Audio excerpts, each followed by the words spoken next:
സൂപ്പർലൈയുടെ നിലത്ത് വെച്ചിട്ടുള്ള നമ്മളെ സൗക്കത്താക്ക് നിലത്ത് വെച്ചിട്ടുള്ള പ്ലാന്റുകളെ കാണിക്കുന്നത് എത്രമാതിരി ഇതിൽ വിരിഞ്ഞിരിക്കുന്ന ചക്കകള് സൗക്കത്താക്ക ആകെ ഒരു പിടിയുള്ളൂ. ആ ഒരു പിടിയുള്ള പ്ലാവുമ്മ നോക്കാം. ഇവിടെ 3 ചക്ക വരുന്നു, ഇവിടെ ഒരു ചക്ക, ഇവിടെ ഇനി ഒരു ചക്ക, അത് അടുത്ത ചവളത് വരുന്നു. ഇപ്പൊ ഏകദേശം എത്ര ഒരു 5-6 ചക്ക അതിലുണ്ട്. പിന്നെ തൊട്ടിപ്പുറത്ത് നോക്കൂ, ഇതിൽ നിന്ന് ഇപ്പൊ ഇന്നലെ ഈ വലിയ ഞെട്ടിയിൽ നിന്ന് വലിയൊരു ചക്കപ്പം ഇന്നലെ നമ്മൾ ഇട്ടിട്ട് പോയതാണ്. തൊട്ടടുത്ത് തന്നെ ഇനി തൊട്ടപ്പുറത്ത് അടുത്ത പ്ലാവുണ്ട് നോക്കൂ. ഒക്കെ നമ്മൾ അതാണ് ഇത്ര അടുത്ത് വെക്കാന്നുള്ളതും കൂടി കാണിക്കുകയാണ്. നമ്മൾ ഇതിൽ നമ്മൾ ആകെ ഒരു 5 അടി ഗ്യാപ്പല്ലേ ഉള്ളൂ.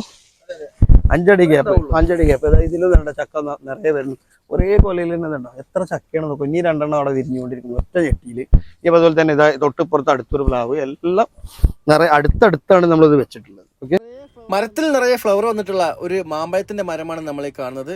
കഴിഞ്ഞ പ്രാവശ്യം ഞാൻ വീഡിയോ ചെയ്യാൻ വന്നപ്പോൾ ഇതിൽ ഫ്ലവർ ഇങ്ങനെ വന്നുകൊണ്ടിരിക്കുന്നുണ്ടായിരുന്നുള്ളൂ. ഇപ്പോൾ ഇതിൽ നിറയെ ഫ്ലവർ വന്നായിട്ട് കാണാൻ പറ്റുന്നത്. നല്ലൊരു മരം തന്നെ, കവറിലാണ് വെച്ചിട്ടുള്ളത്. ഇത് ഏത് വെറൈറ്റി പെട്ട മാങ്ങാന്നറിയില്ല, പക്ഷേ ഇത് കഴിക്കാൻ നല്ല ടേസ്റ്റുള്ള മാമ്പഴം എന്നാണ് നമുക്ക് അറിയാൻ കഴിഞ്ഞത്.